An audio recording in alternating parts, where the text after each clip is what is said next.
Hello, नमस्कार बच्चों, कैसे हैं आप? मैं सुनीता आपका अपने चैनल प्लस माइनस में स्वागत करती हूँ। अब तक हम पढ़ रहे थे शब्द विचार। शब्द विचार के हमने 3 पार्ट किए।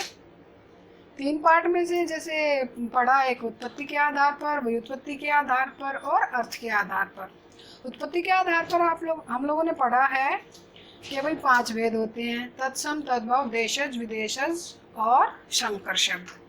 फिर हमने व्युत्पत्ति के आधार पर पढ़ा तो उसके हमने भेद पढ़े थे 3: रूढ़, यौगिक और योग रूढ़। अर्थ के आधार पर हमने पढ़े 2 भेद: सार्थक और निरर्थक। सार्थक के भी हमने भेद पढ़े 4: एकार्थी, अनेकार्थी, समानार्थी और विलोम शब्द। आज हम पढ़ते हैं रूप के आधार पर, प्रयोग के आधार पर या फिर व्याकरणिक दृष्टि से, व्याकरण के आधार पर। किसके आधार पर? प्रयोग के आधार पर, प्रयोग के आधार पर।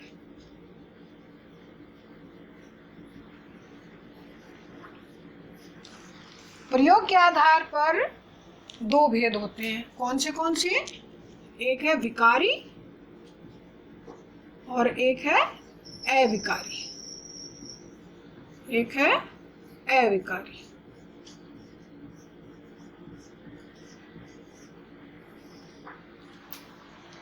अब आप लोगों ने पढ़ा होगा कि भाई विकारी शब्द क्या होते हैं। पढ़ा तो है, लेकिन विकारी शब्द होते क्या हैं ये हमने नहीं पता। या आज तक केवल यही बता दिया जाता था कि भाई लिंग, वचन, कारक के कारण जिनका परिवर्तन हो जाता है वो विकारी शब्द कहलाते हैं।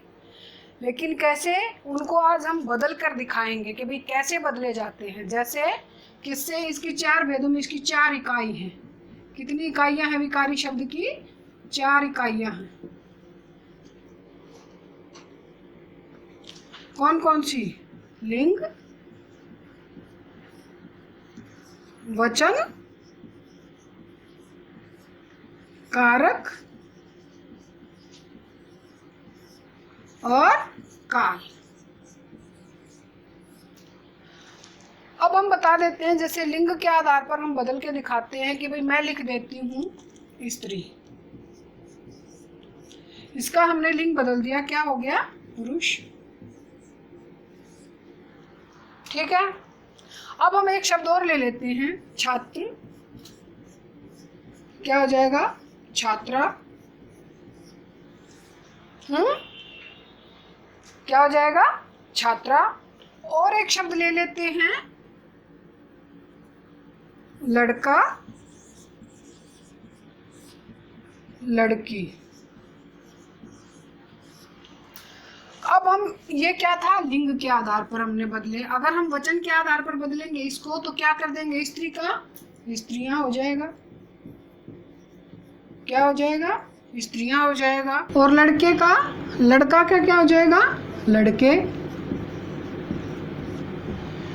ये अब आपको समझ में आया होगा कि लिंग और वचन मैंने आपको बदल के दिखाया कि भाई किस तरीके से ये बदले जाते हैं। लिंग के आधार पर, वचन के आधार पर हमने बदला। अब मैं आपको बताती हूँ कि भाई कारक के आधार पर कैसे बदले जाते हैं।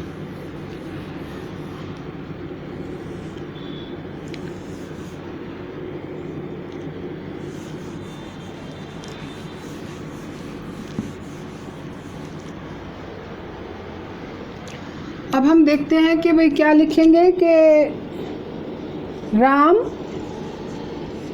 ने शाम को दिल्ली घुमाया।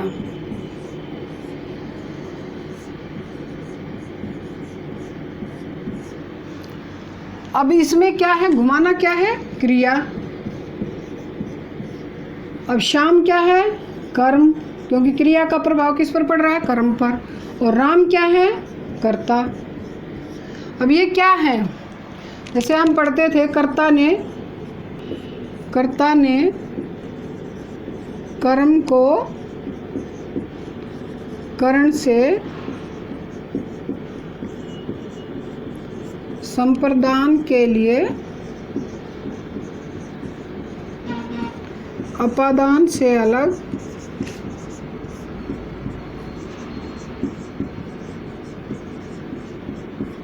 ऐसे संबंध काके की संबोधन है अरे, इस प्रकार से ये हैं। तो जैसे अब ये हैं क्या, कारक। राम ने श्याम को दिल्ली घुमाया, घुमाना यानी क्रिया, घूमना, श्याम कर्म और राम कर्ता। अब कर्ता हमने बताया भाई कारक, ये कारक लगे हैं कारक के कारण। कारक क्या होते हैं कि भाई ये तो क्या है, कारक का नाम है, क्या है, नाम, और ये है विभक्ति चिन्ह, क्या है, विभक्ति चिन्ह, जिनसे हम पहचान लेते हैं कि भाई ये कौन सा कारक है। अब हमने देखा कि राम ने यानी कर्ता ने, तो ये कौन सा हो गया कि कर्ता है, कि जो है कार्य को कर रहा है। राम ने श्याम को यानी कर्म कारक है। जैसे को विभक्ति आई ना, तो कर्म को, श्याम को दिल्ली घुमाया। घुमाना क्या था, क्रिया है कि भाई कोई कार्य हो रहा है, क्रिया है। तो अब ये पता चल गया कि भाई कोई भी कर्ता का जो नाम, कारक का जो नाम होगा वो क्या होगा, विभक्ति चिन्ह से पहले, जो भी विभक्ति चिन्ह है उस चिन्ह से पहले कारक का नाम होगा, कि वह उस विभक्ति का कारक होगा। ये बात समझ में आ गई होगी। एक मैं और उदाहरण दे देती हूँ इसके लिए, इसी का दे देते हैं। जैसे श्याम, हमने तो बताना था ना कि भाई हम कारक को चेंज कैसे करते हैं। श्याम ने राम को पुस्तक दी। अब देना क्या है, क्रिया है। राम को, अब ये देखिए आप, हमने इसमें से ना तो लिंग चेंज करा है ना ही वचन चेंज करा है, केवल क्या करता है कि कारक चेंज हो रहा है। कैसे, यहाँ पर तो श्याम क्या था, कर्म कारक, लेकिन अब यहाँ क्या हो गया, कर्ता। यहाँ क्या हो गया, कर्ता, और यहाँ राम क्या था, कर्ता, लेकिन यहाँ पर क्या हो गया, कर्म कारक। अब इस तरीके से क्या होता है, ये जो है चेंज होती हैं इकाइयाँ इनकी। आई बात समझ में। कैसे कि भाई राम ने श्याम को दिल्ली घुमाया, घुमाना क्रिया है, श्याम कर्म है और राम कर्ता है।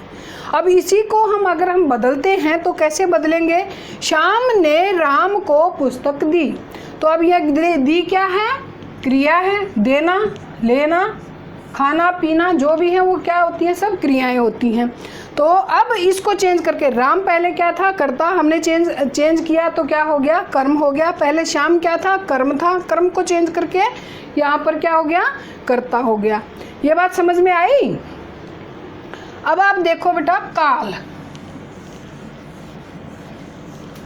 यहाँ तक आपको समझ आया होगा कि भाई लिंग कैसे चेंज होता है, वचन कैसे परिवर्तन होता है, कारक कैसे परिवर्तन होता है, ठीक है। अब हम विकारी शब्द का मतलब ही क्या होता है, बदलाव करना, बदलाव होना। विकारी शब्द क्या होता है, बदलाव होना, बदलना, बदल जाना, बदलाव होना।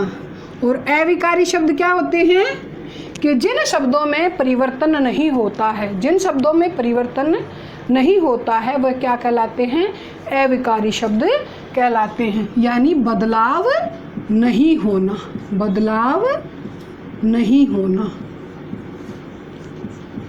ठीक है। अब हम इसमें देखते हैं काल। काल क्या क्या है आपको पता है कि भाई काल तो को हमने 3 भागों में विभाजित कर रखा है, वर्तमान काल, भूतकाल और भविष्य काल। अब हम कह देते हैं कि राम चलता है, राम चलता है, क्या है, वर्तमान काल है। अब राम चलेगा, राम चलेगा क्या हो जाएगा, भविष्य काल।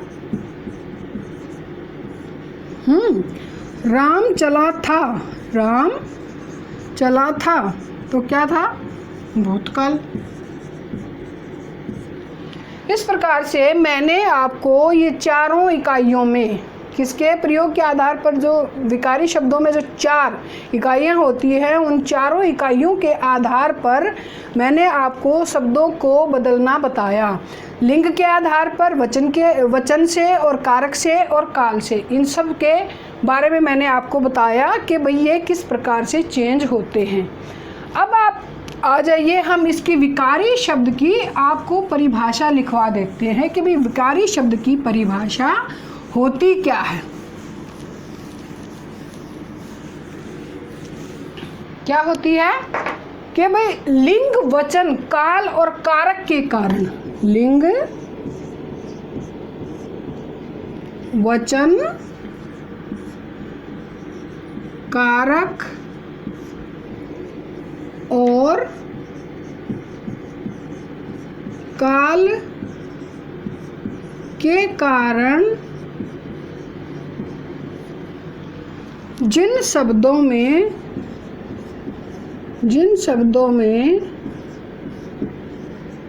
परिवर्तन होता है विकारी शब्द कहलाते हैं। विकारी शब्द कहलाते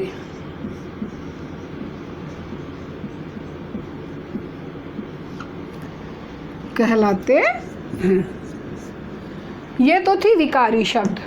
आपको पता कैसे कि भाई जिन शब्दों में लिंग वचन कारक और काल के कारण परिवर्तन होता है वह क्या कहलाते हैं, विकारी शब्द। और अविकारी क्या होगा कि जिन शब्दों में लिंग वचन कारक और काल के कारण परिवर्तन नहीं होता है। ध्यान रखना कि लिंग वचन काल और कारक के कारण जिनमें परिवर्तन नहीं होता है वह क्या कहलाते हैं, अविकारी शब्द कहलाते हैं। क्या कहलाते हैं, अविकारी शब्द कहलाते हैं। अब विकारी शब्द कितने प्रकार के होते हैं, इनके प्रकार देख लेते हैं कि भाई विकारी शब्द जो है वो कितने प्रकार के हैं। विकारी शब्द कितने प्रकार के हैं? विकारी शब्द हैं 4 प्रकार के। कितने प्रकार के हैं? 4 प्रकार के।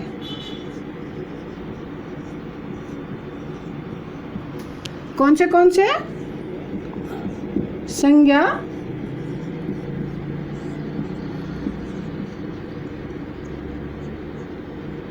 सर्वनाम,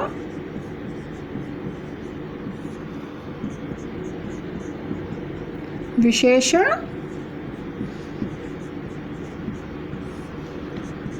और क्रिया विशेषण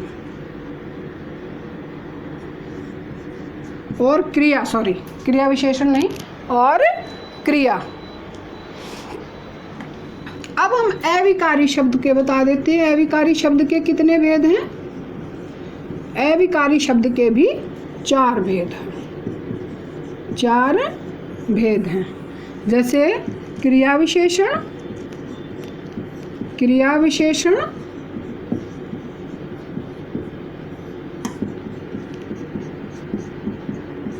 संबंध बोधक,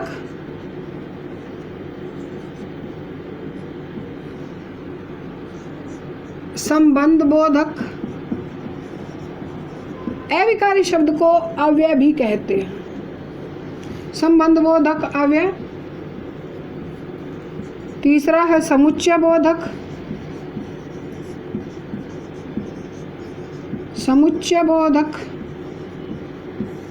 अव्यय।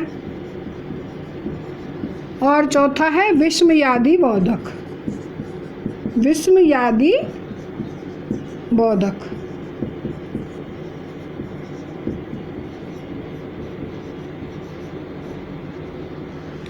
ठीक है। अब हमने बताया कि भाई अविकारी शब्द और विकारी शब्द, वो आपको पता चल गया कि भाई विकारी शब्द क्या होते हैं। कि विकारी शब्द वे होते हैं जिनमें लिंग वचन काल कारक के कारण परिवर्तन होता है। क्या कहलाते हैं? विकारी शब्द कहलाते हैं। अविकारी शब्द जिनमें लिंग वचन काल कारक के कारण परिवर्तन नहीं होता है वह क्या कहलाते हैं? अविकारी शब्द कहलाते हैं। अब विकारी शब्द जो है वो 4 प्रकार के हैं। संज्ञा, सर्वनाम, विशेषण और क्रिया। और अविकारी शब्द भी 4 प्रकार के हैं। कौन से? क्रिया विशेषण, संबंध बोधक, समुच्चय बोधक और विस्मयादि बोधक। आज हम आपको संज्ञा कराएंगे। विकारी शब्दों में क्या कराएंगे सबसे पहले? संज्ञा।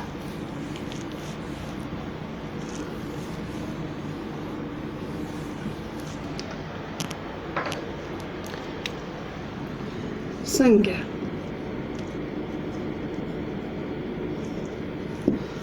हालांकि हमें पता है कि जब हमने संयुक्त अक्षर पढ़ा था तो उसमें ग शब्द जो है ये हम ग बोलते हैं इसको, लेकिन जब हमने इसको पढ़ा था तो ज और च वर्ण का पंचमाक्षर य इससे मिलकर बना था ग, ज्ञ बोलते हैं। लेकिन और अब हम प्रोनाउंसिएशन शुरू से क्या करते हैं? ज्ञ की संज्ञा। लेकिन आजकल देखना एक एनसीईआरटी की बुक में कि आजकल इसका जो प्रचलन में आ गया है ग और य, ज़्यादातर चलता अभी भी यही है, संयुक्त अक्षर में हम यही पढ़ते हैं। लेकिन अब जो है वो एनसीईआरटी की बुक में ग और य ग बोलते हैं। ये देखो तो ही इस पर इस्तेमाल करना, नहीं देखोगे तो मत करना। लेकिन ये आ गया है प्रचलन में, अब इसको ध्यान रखना। संज्ञा शब्द क्या है? संज्ञा शब्द का अर्थ, संज्ञा का क्या अर्थ है? यानी सम, सम प्लस ज्ञा, अर्थात इसका मतलब क्या हो गया? सम प्लस ज्ञा। इसमें क्या मतलब हो गया कि भाई इसका क्या है कि सम्यक ज्ञान कराने वाला। संज्ञा शब्द का अर्थ क्या हो गया? सम्यक ज्ञान कराने वाला, सम्यक ज्ञान कराने वाला, ज्ञान कराने वाला। ठीक है। संज्ञा शब्द का मतलब या संज्ञा शब्द का हम शाब्दिक अर्थ, संज्ञा शब्द का जो अर्थ है वो इसका अगर हम संधि विच्छेद करेंगे, वर्ण विच्छेद करेंगे तो क्या हो जाएगा? सम प्लस ज्ञा, यानी सम्यक ज्ञान कराने वाला। ठीक है। अब हम आपको देखते हैं कि भाई संज्ञा क्या है। आप ये ध्यान रखना कि संज्ञा जितने भी दुनिया में, संसार में जितने भी नाम हैं, चाहे वो नदियों के नाम हो, चाहे वो पहाड़ों के नाम हो, चाहे वो देशों के नाम हो, चाहे वो शहरों के नाम हैं, हर एक नाम, चाहे वो लोगों के नाम हैं, प्रत्येक नाम क्या कहलाता है? संज्ञा शब्द कहलाता है। क्या कहलाता है? संज्ञा शब्द कहलाता है। जैसे अब मूल रूप से, वैसे नहीं बोल रही हूँ केवल कि भाई संज्ञा शब्द मूल रूप से कितने प्रकार हैं संज्ञा के? संज्ञा के मूल रूप से संज्ञा के प्रकार, संज्ञा के प्रकार बताने हैं हमने कि मूल रूप से संज्ञा कितने प्रकार की है। अचंभित हो जाओगे आप कि कितने प्रकार की है? 2 प्रकार की। आज तक तो हमने कभी किसी क्लास में हमने पढ़ा 3 भेद होते हैं संज्ञा के, किसी क्लास में पढ़ा हमने 5 भेद होते हैं। लेकिन क्या है अब यहाँ पर कितना है? 2 प्रकार की। कैसे? मूल रूप से पूछा है, ये ध्यान रखना इसका कि मूल रूप से कौन कौन से? एक तो है यथार्थवादी, क्या है? यथार्थवाचक, और एक है भाववाचक। और क्या है? भाववाचक, और एक है यथार्थवाचक। अब यथार्थवाचक आपको देखना है ये क्या कहलाता है, जिसको हम कह सकते हैं कि वास्तविक नाम। वास्तविक नाम, ये ध्यान रखने योग्य बात है कि मूल रूप से कितने प्रकार बताए मैंने? 2 प्रकार, एक यथार्थवाचक और दूसरा भाववाचक। आज तक नहीं पढ़े होंगे आपने कि भाई यथार्थवाचक, तो आज पहली बार आपने नाम सुना होगा कि यथार्थवाचक भी कोई चीज़ है। केवल आज तक हम लोगों ने पढ़े हैं, किसी ने क्लास में पढ़ाए जाते हैं 3, किसी क्लास में पढ़ाए जाते हैं 5, लेकिन हम बता रहे हैं आपको कि 2 केवल मूल रूप से। अभी हम संज्ञा के भेद नहीं बता रहे आपको, मूल रूप से संज्ञा कितने प्रकार की है? कितने के? 2, यथार्थवाचक और भाववाचक। अब हम इसको बता देंगे कि भाई यथार्थवाचक में क्या होगा कि जो वास्तविक है, जो दृश्य है, और जो मूर्त रूप में है, और जो मूर्त रूप में है। अब मैं आपको दे देती हूँ, जैसे यथार्थ का कोई भी नाम दे देती हूँ। मैं घड़ी दे दिया। घड़ी क्या है? घड़ी सॉरी, घड़ी नाम सुनते ही हमारे दिमाग में एक उसका चित्र सा उभर कर आ जाता है कि भाई उसमें 3 सुइयाँ होती हैं, 1 से लेकर 12 तक जो है ना वो काउंटिंग लिखी होती है, और तीनों सुइयाँ 1 मिनट की, 1 सेकंड की और 1 घंटे की सुई होती है।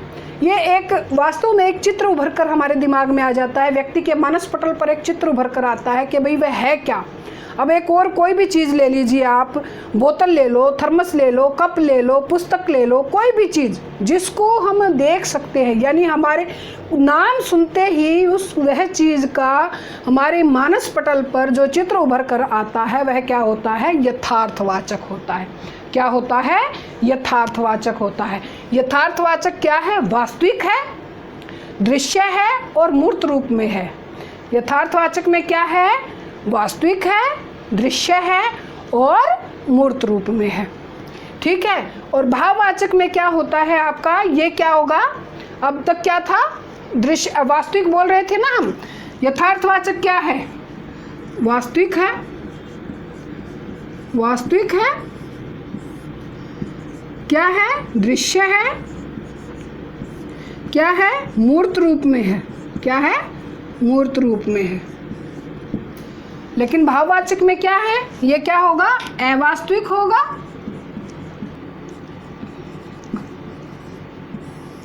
दूसरा है क्या है, अदृश्य होगा, क्या होगा, अदृश्य होगा और अमूर्त होगा, और अमूर्त होगा। यानी कि भावनाएं दिखाई नहीं जाती हैं, जैसे अच्छाई है, बुराई है, ये भावनाएं हैं हमारे अंदर हैं, वो हम दिखा नहीं सकते हैं। क्या कह सकते हैं कि भाई केवल महसूस कर सकते हैं, उसको दिखा नहीं सकते। अब कोई एक छोटा सा एग्जांपल हम ले लेते हैं कि भाई कंप्यूटर का एक एग्जांपल ले लेते हैं कि भाई हार्डवेयर और सॉफ्टवेयर। हार्डवेयर का क्या है कि हार्डवेयर के प्रत्येक पार्ट को हम देख सकते हैं अच्छी तरह से, लेकिन सॉफ्टवेयर में क्या क्या है अंदर वो चीज़ हम नहीं देख पाते हैं। तो क्या है, अवास्तविक है, अदृश्य है, अमूर्त है। ये समझ में आया कि इसमें क्या है, यथार्थवाचक क्या है और भाववाचक क्या है। अब ये आप देखेंगे कि यथार्थवाचक में क्या है, व्यक्ति, व्यक्ति, वस्तु, स्थान। व्यक्ति को भी हम देख सकते हैं, वस्तु को भी देख सकते हैं और स्थान को भी देख सकते हैं। ये क्या है, दृश्य हैं, ये चीज़ें क्या हैं, दृश्य हैं। यानी हमने देखा कि भाई यथार्थवाचक क्या है, यथार्थवाचक क्या है, वास्तविक भी है, जो दृश्य हो और मूर्त रूप में हो। और भाववाचक में क्या है, अवास्तविक हो, अदृश्य हो और अमूर्त रूप में हो। और हम इसमें क्या है, यथार्थवाचक का एक एग्जाम्पल कोई भी लिया हमने, चाहे आप कुछ भी ले लो, हमने बोला घड़ी, पेन, पेंसिल, किताब, कुछ भी, जिस चीज़ का हमने नाम लिया है वह सब की सब चीज़ें हमारे मानस पटल पर एक चित्र उभर कर सामने आता है कि भाई वह चित्र हमें बताता है कि वह चीज़ क्या है। अब आप देखो कि भाई यथार्थवाचक को भी हमने कितने भागों में बांट दिया, 4 भागों में। व्यक्तिवाचक, व्यक्तिवाचक, जातिवाचक,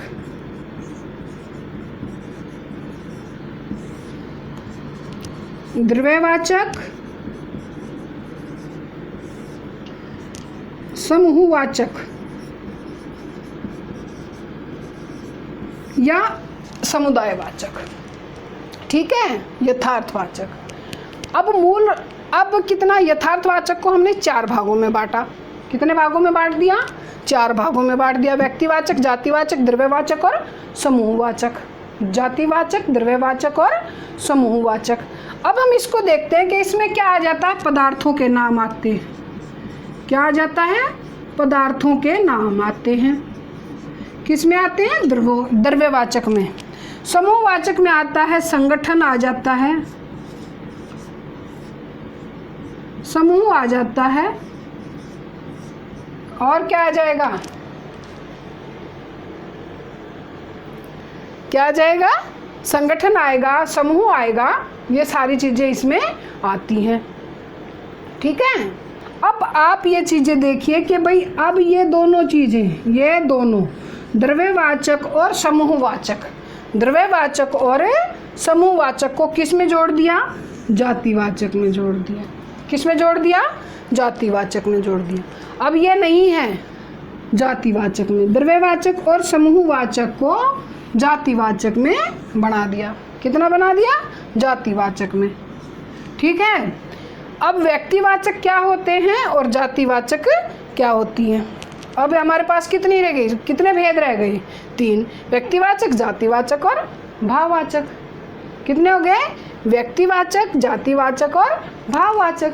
ये तो हमने मतलब स्टार्टिंग से जब हम पढ़ना शुरू करते हैं, पहली दूसरी कक्षा में ही हमें बता दिया जाता है कि भाई संज्ञा किसे कहते हैं और उसके भेद कितने हैं, और उसके कितने भेद हैं। कौन से? व्यक्तिवाचक संज्ञा, व्यक्तिवाचक संज्ञा,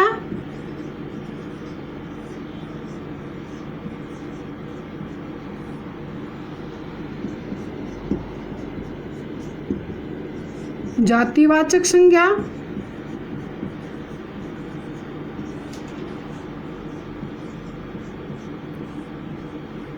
और भाववाचक संज्ञा, और भाववाचक संज्ञा।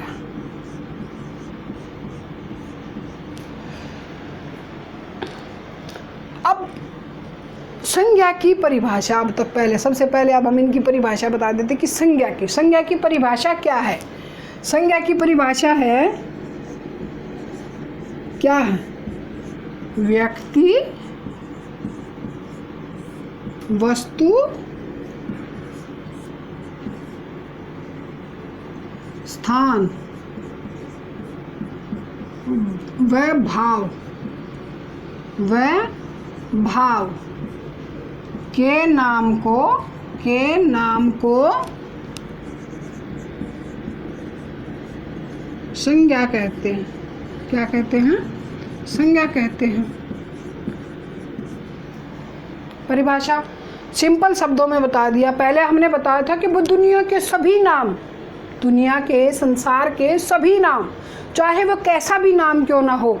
अब हम देख सकते हैं हमारे परिवार में, देखो हमारे परिवार से थोड़ा सा दायरा अपने पास पड़ोस में देखो, फिर पास पड़ोस से फिर और थोड़ा दायरा बढ़ाइए, अपने एरिया का दायरा बढ़ाइए, फिर अपने पूरे राज्य का बढ़ाइए, फिर देश का बढ़ाइए, फिर विदेशों का। तो वो संपूर्ण नाम हम याद नहीं रख सकते हैं, लेकिन क्या है, सभी नाम क्या कहलाते हैं? संज्ञा कहलाते हैं। अब संज्ञा की परिभाषा क्या है कि व्यक्ति, वस्तु, स्थान व भाव के नाम को संज्ञा कहते हैं। ये बात ठीक है? बिल्कुल ठीक है। अब व्यक्ति का तो हम क्या कर देते, व्यक्ति का हमने बता दिया कि क्या है, कोई भी नाम व्यक्ति, जैसे राम, मोहन, सोहन, श्याम, जितने मर्जी नाम लिख सकते हैं। वस्तु में क्या लिखोगे? जैसे मेज, कुर्सी और कोई भी नाम। स्थान में आप लिख दो कोई भी, दिल्ली, हरियाणा और कोई भी नाम, बहुत सारे। अब भाव हमारे मन के भाव क्या हैं? हमारे मन के भाव में करुणा, दया, ममता, ऐसे बहुत सारे नाम, जो कि ये सब चीज़ों के, इन सभी को क्या कहते हैं? संज्ञा कहते हैं। क्या कहते हैं? संज्ञा कहते हैं। क्या क्या कि संज्ञा की परिभाषा हमने बताई कि व्यक्ति, वस्तु, स्थान व भाव के नाम को संज्ञा कहते हैं। अब व्यक्तियों सारे नाम हैं, जितने मर्जी आप नाम लिख सकते हैं, वस्तु भी, स्थान भी, भाव भी। ये सब क्या बताया, एक छोटा सा उदाहरण देकर मैंने बताया है कि भाई व्यक्ति के नाम कैसे आते हैं, वस्तुएं क्या होती हैं, स्थान क्या होता है और भाव क्या होता है।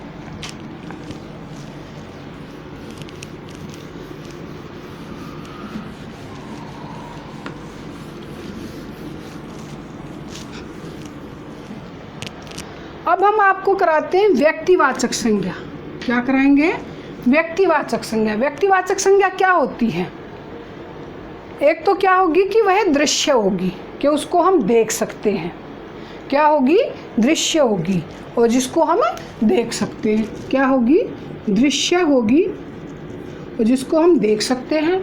और एक ध्यान रखना क्या होगी कि हमेशा एक वचन में होगी, हमेशा एक वचन में होगी। क्या होगा? एक वचन में होगी।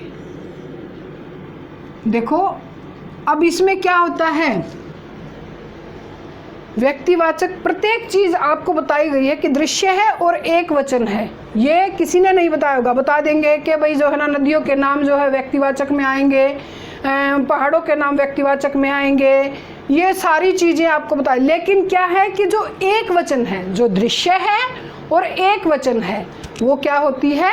व्यक्तिवाचक संज्ञा होती है। अब जातिवाचक क्या है? जातिवाचक क्या है? दृश्य तो है, दृश्य तो है, लेकिन ये क्या है? बहुवचन है। क्या है? बहुवचन है। जातिवाचक संज्ञा दृश्य तो है, लेकिन क्या है? बहुवचन है। समझ में आई? जातिवाचक संज्ञा में दृश्य तो है, लेकिन बहुवचन है। अब भाववाचक संज्ञा क्या है? अदृश्य है, अदृश्य है, और इसका प्रयोग एक वचन में। अब आप जैसे अब इसका हमने देखा था कि भाई व्यक्तिवाचक, हमने बताया कि भाई ये क्या है कि दृश्य है और एक वचन है। अब हम इसकी परिभाषा क्या लिख सकते हैं कि भाई व्यक्तिवाचक संज्ञा क्या है? व्यक्तिवाचक संज्ञा क्या है?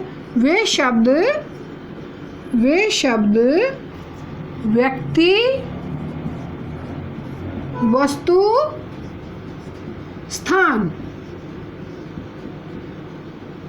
का निश्चित बोध कराते हैं, निश्चित बोध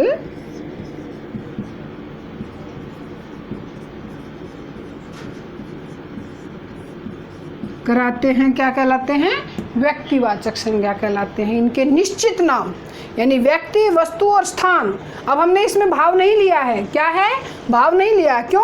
व्यक्ति, वस्तु और स्थान का निश्चित बोध, यानी व्यक्ति में चाहे मोहन, सोहन कुछ भी, वस्तु में चाहे आप कुछ भी ले लो, बेड, टेबल, कुर्सी, मेज, जो मर्जी आए आप ले सकते हैं, लेकिन वो क्या है? एक वचन और निश्चित। ये क्या बता रही हूँ मैं? एक वचन और निश्चित। निश्चित नाम लेकर के बताया जाता है कि निश्चित नाम। अब हम इसको बता दें जातिवाचक में। वे शब्द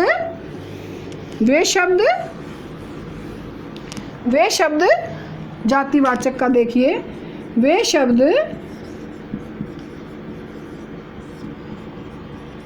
शब्द जो व्यक्ति, वस्तु, स्थान का अनिश्चित बोध कराते हैं, अनिश्चित बोध कराते हैं, क्या कहलाते हैं? जातिवाचक कहलाते हैं। क्या कहलाते हैं? जातिवाचक कहलाते हैं। क्या लिखा? अनिश्चित। ये हमने क्या कह दिया? अनिश्चित। व्यक्ति, वस्तु, स्थान क्या है? अनिश्चित। वो क्या होगा?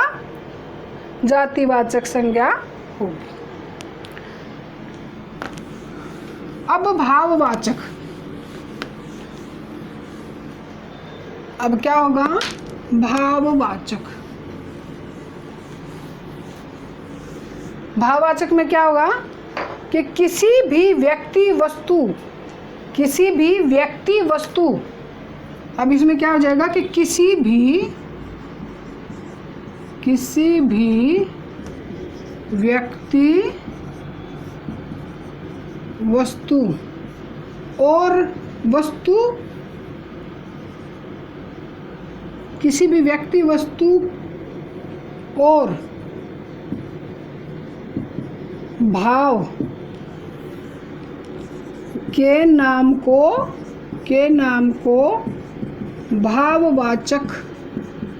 भाववाचक संज्ञा कहते हैं। भाववाचक संज्ञा कहते हैं। ठीक है, इसमें क्या है, अदृश्य और एक वचन जैसे हमने बताया जवानी, जवानी क्या है, अदृश्य है, किसी ने देखी कोई, और एक वचन भी है। यह ध्यान रखना है कि यदि एक वचन तो होती हैं, लेकिन यदि किसी, इस बात को देखेंगे कि यदि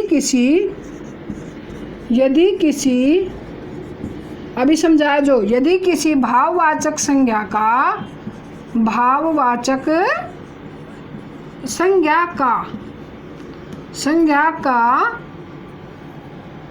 यदि किसी भाववाचक संज्ञा का बहुवचन बना दिया जाए, बहुवचन बना दिया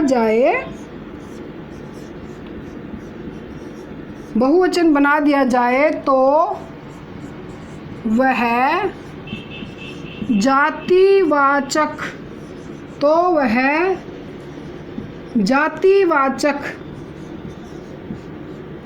जातिवाचक संज्ञा में बदल जाएगी, जातिवाचक संज्ञा में बदल जाएगी। समझ में आया?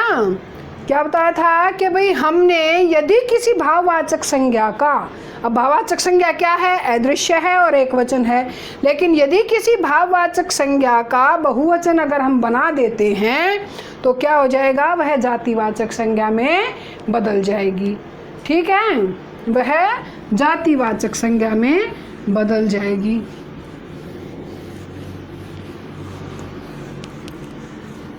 कभी कभी हम लोग इस्तेमाल करते हैं कि भाई व्यक्तिवाचक संज्ञा जो है वो किस में बदल देते हैं, जातिवाचक संज्ञा में।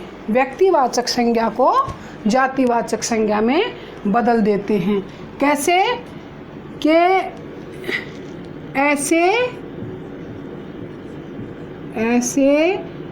विभीषणों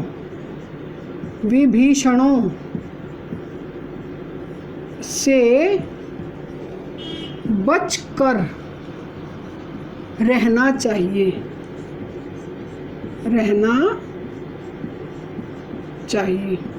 अब ये विभीषण क्या है तो नाम, लेकिन ये इसने उस प्रकार का बताया है कि विभीषण जैसे लोगों से बचकर रहना चाहिए, यानी एक विभीषण से एक पूरी जाति का बोध कराया है, कि भाई जाति के बारे में बताया है। तो क्या है कि विभीषणों से बचकर, कैसे, जैसे विभीषण एक नाम है कि भाई लंका का राजा रावण था, उसका भाई था विभीषण, लेकिन उसने क्या किया था, अपने भाई के साथ ये कह लो कि भाई द्रोह किया, लेकिन सच मायने में वो देखा जाए तो भाई उसके भाई ने उनको निकाल दिया, तो वो किसी न किसी के पास जाना था, वो राम के पास चले गए। लेकिन आज भी हम कहते हैं क्या कि एक आज तक रहते हैं कि भाई घर का भेदी लंका ढाए, यानी विभीषण कि ऐसे विभीषणों से, कि आज भी विभीषण का क्या नाम है भाई, कोई भी अगर ऐसा कोई कार्य करता है, अपने भाई के साथ दगा करता है या कोई भी इस प्रकार से कार्य करता है, तो उसके लिए क्या शब्द आ गया, विभीषण, कि भाई ऐसे विभीषणों से बचकर रहना चाहिए। यानी विभीषण है तो जातिवाचक, लेकिन इसका प्रयोग है तो व्यक्तिवाचक, लेकिन इसका प्रयोग किस में हुआ है, जातिवाचक संज्ञा में। इसका प्रयोग किस में हुआ है, जातिवाचक संज्ञा में। इस प्रकार से अब हम जैसे कभी कभी जातिवाचक संज्ञा का हम व्यक्तिवाचक संज्ञा में भी प्रयोग करते हैं, जैसे पंडित जी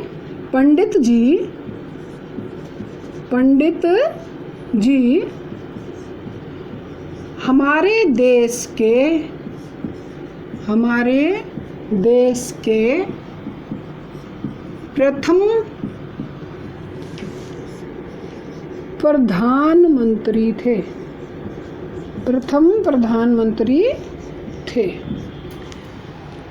अब ये पंडित जो है वो किसके लिए आया है, पंडित जवाहरलाल नेहरू के लिए आया है। वैसे तो पंडित एक पूरी जाति होगी कि भाई पूरी एक जाति का बोध करा रहे हैं, भाई पंडित कोई स्पेशल नाम नहीं लिखा है यहाँ पर। लेकिन जब हम पूरा सेंटेंस देखते हैं कि भाई पंडित जी हमारे देश के प्रथम प्रधानमंत्री थे, तो यह जो सेंटेंस है, यह जो वाक्य है, वो किस में चला जाएगा? व्यक्तिवाचक संज्ञा में चला जाएगा। समझ में आई बात? जैसे कि भाई पंडित जी, यहाँ पर इसका प्रयोग, पंडित जी का प्रयोग किसके लिए हुआ है? पंडित जवाहरलाल नेहरू के लिए हुआ है, इसलिए ये क्या है? जातिवाचक संज्ञा है। इसका व्यक्तिवाचक संज्ञा, सॉरी, क्या है? व्यक्तिवाचक संज्ञा है। अब इसका एक एग्जाम्पल और ले लेते हैं। नेताजी ने आजाद हिंद फौज की स्थापना की। आजाद हिंद फौज की स्थापना की। अब ये देखिए, नेताजी, वैसे तो कोई भी नेताजी, एक नेताओं का मतलब पूरा जाति का वो बोध करा रहे हैं कि भाई ये नेता जो हैं वो पूरे नेता हैं, उनका नाम नहीं ले रखा पर्टिकुलरली, यहाँ नाम लिखा भी नहीं गया है। लेकिन क्या है, यह नेताजी किसके लिए आया है? सुभाष चंद्र बोस के लिए आया है। इसलिए यह सेंटेंस भी, यह वाक्य भी आपका व्यक्तिवाचक संज्ञा में बन जाता है कि भाई है तो ये जातिवाचक संज्ञा, लेकिन इसका प्रयोग कैसे होगा? व्यक्तिवाचक संज्ञा में होगा। ठीक है।